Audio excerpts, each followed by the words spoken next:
Welcome, everyone, to another episode of Just Saying Football with Jack and Sean. I'm your host, Sean Gann, alongside my partner, Jack Nicholas. We're here to bring you news, notes, weekly updates, and game analysis of your favorite teams from around the league. If you not had the chance, go check out our website at justsayingfootball.com and follow us on Instagram at justsaying, for article and video updates.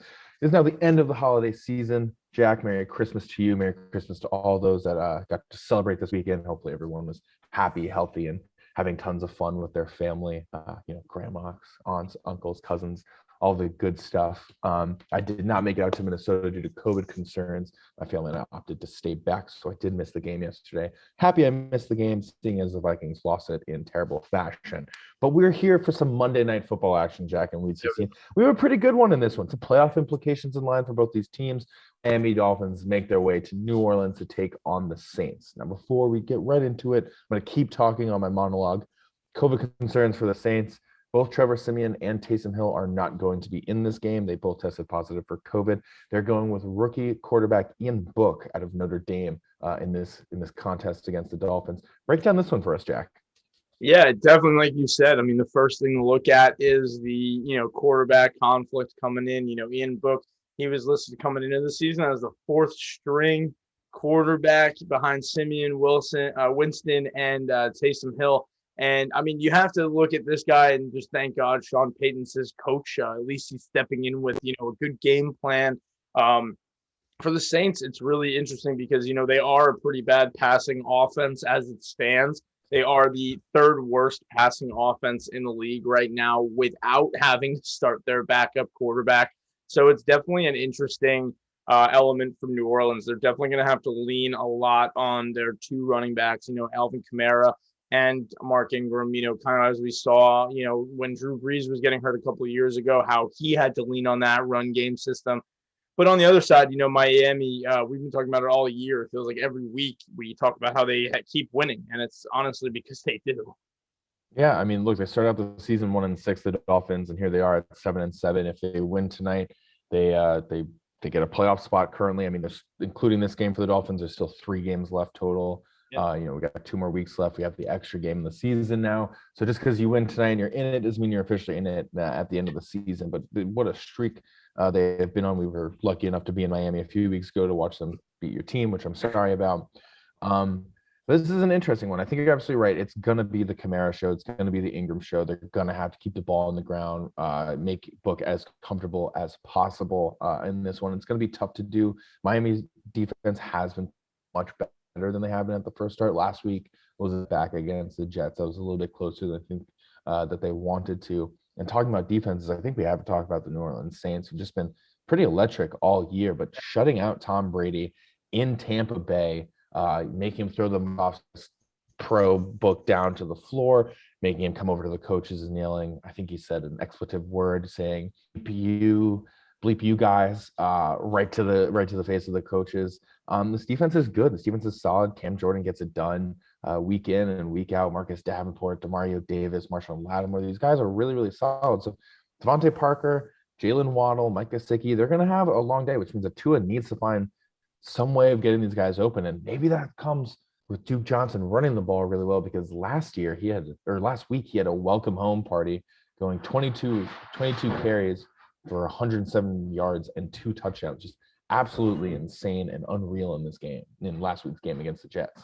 Yeah, and Miami has really found a lot of ways to win over the last couple of weeks. I mean, just the Duke Johnson game, looking at that. I mean, he had 2 touchdowns. You mentioned Myles Gaskin, their starting running back, has 3 touchdowns all year up to this point on the ground. So definitely adds an extra element coming in here with a creative, third down back like that.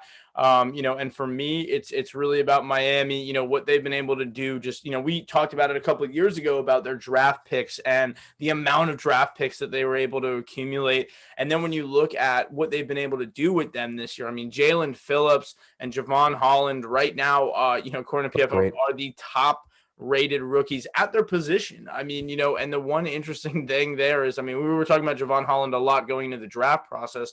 He's a safety at Oregon, very, very good tackler, and comes, into fruition here as well. And then, I mean, Jalen Phillips right now leading the team with 8.5 sacks. So when you talk about going to make the Saints offense uncomfortable, it comes right there from, Jalen Phillips, 8.5 sacks already this year. And, I don't want to spoil it, but I think Sean has, he's a big fan of another Jalen on this team that, he's needing a good game from tonight.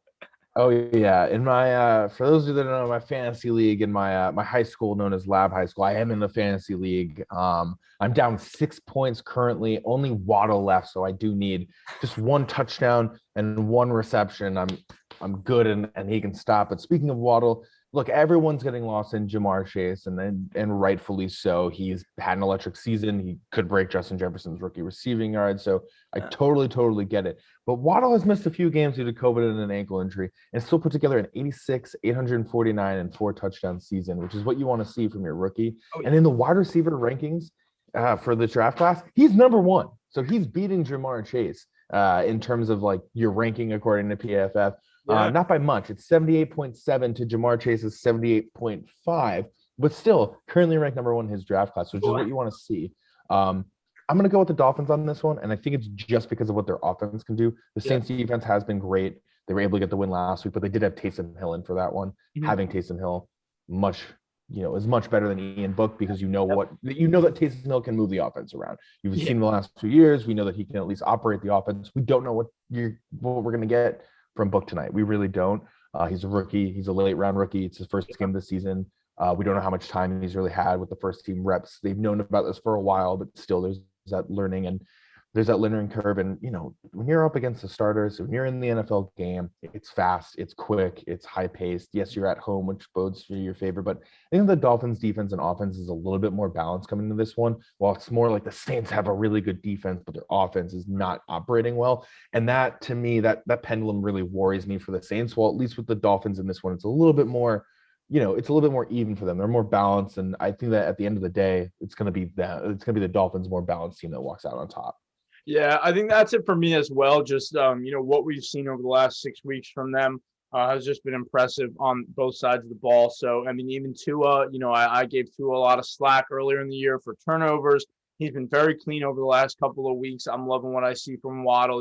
Parker's back healthy, Mike Gesicki. This Dolphins offense is finally healthy again. And, the defense, I think, the defense of the Saints can definitely disrupt Tua and all of that.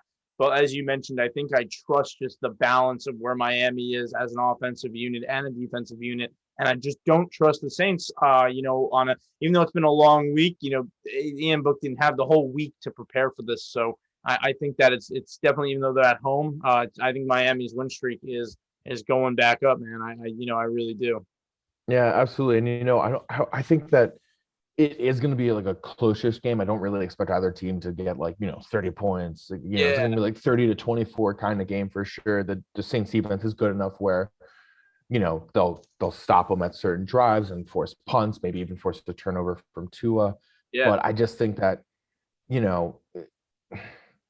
don't know. There's something about this game where it feels different. It feels different than last week, because Tampa Bay does have a much better offense, but they had Leonard Fournette, Chris Godwin, and Mike Evans all go down. They didn't have Antonio Brown. So, it made sense that they were then able to kind of stop them. But I don't know. I'll put it like 20 to maybe 10 kind of win for the Dolphins. I feel like that's 30-point max on this game. I don't think it's going to be super high scoring. Yeah, there's only a 38-point over-under on this game, so I don't think Vegas is too much from them. So, I mean, when you got something like that, Saints are favored by 3, but like that, I think it's going to be like a 3-point win, but I do think it will be Miami.